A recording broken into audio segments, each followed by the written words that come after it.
Hey, what's going on, guys? Sorry it's been a minute since I made a video. I went out of town to the beach on vacation, which was a lot of fun.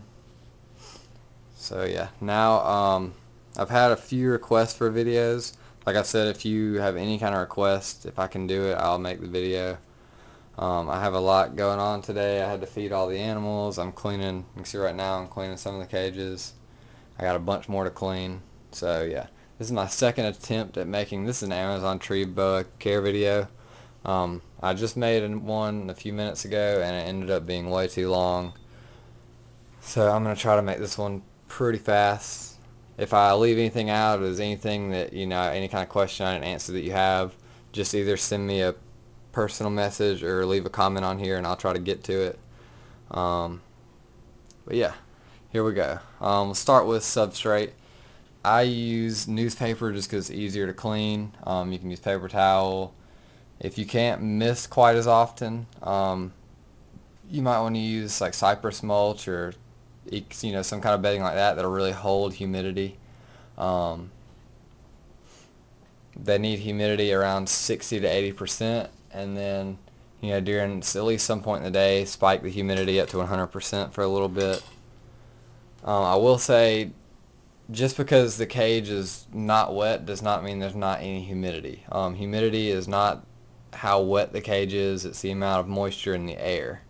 So if you keep the cage wet all day long, just completely soaked, that's not good. It does need to dry out some, and that'll keep mold from, producing. Also, I'll say with caging, you don't want a lot of ventilation because then, it won't hold any humidity, but if you don't have any ventilation at all, the air will be way too stagnant and it will cause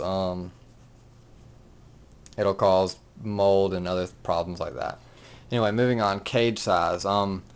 This cage right here is almost a 2 foot cube. I actually think it might be a little bit more than 2 foot across, but it houses these two adults fairly well.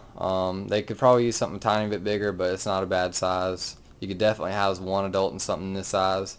My sub-adults, a 10-gallon tank's fine for a sub-adult. And then, see, this is a little bit bigger than a 10-gallon tank. Probably for an adult, a 30 or 40-gallon fish tank would work. You would think they are a arboreal snake, but they don't necessarily need a vertically oriented cage. I've seen BHB Reptile, they're the people that do snake bites on YouTube. They keep theirs in a rack that is probably only 9 inches tall, so you really don't have to keep them in a vertically oriented cage, but that's kind of half the fun of having these snakes is to watch them sit on their perches and stuff like that. So I would recommend having one at least slightly vertically oriented. Next I'll do perches. A green tree python you'll see perched on like PVC or just some kind of really straight rod. They'll curl up around it and sit on it. Amazon tree boas need a perch that's broader. So you can either take a few sticks and have them all come together at one point, or you can do like this here, this cork board that's on top of PVC. See right here, it's just a broad top he can sit on. Just you always want something broad because they do not like sitting on things like that. They like sitting on broader surfaces. So there's that. Heat you want to. They don't need a basking spot necessarily. If you keep them around 82 degrees, that's fine. 80 to 82. My room stays pretty hot, so all I have in here is a normal light bulb just to kind of add a tiny bit more heat. My room stays in the high 70s usually, especially during the day. So yeah, that light pushes it up into they probably have a basking spot of about 87, like just a small basking spot, and then the rest of the cage stays between 81 and 83, and that's perfect for them. A gravid female will need a basking spot of 90 to 95. That's the only circumstance in which you might need an actual basking spot. Other than that, basking spot's not necessary, but it's fine if you do put one in there. Nighttime temperatures can drop around 75 degrees. Room temperature, you do want it to drop a little bit, especially if you're trying to breed them. yeah, that's about all I can think of. They eat pretty well. The babies do have trouble starting to eat rodents, but other than that, they seem to eat great. Their temperaments are nasty.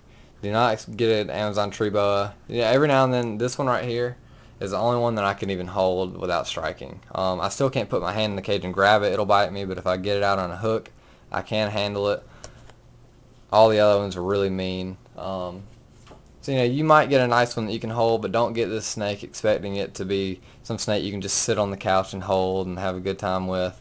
Just it's a snake that you get and you just kind of like looking at it and watching it and stuff like that. Anyway, I feel like there's one more thing that I was gonna. Oh, the other thing I was gonna say is they're not readily available captive bred. You can get on King Snake and find some captive bred. They're a little bit more expensive, but I would highly, highly recommend getting captive bred. There's a lot less problems you have to worry about. You don't have to worry about them having parasites or diseases really necessarily or anything like that. It's just a lot safer getting captive bred. If you do have to get a normal one, a wild caught one, try to get a long-term captive. All mine, I believe, are long-term captives. I don't think I have any captive bred, and they're all doing fine. This one, I'm actually cleaning out the cage.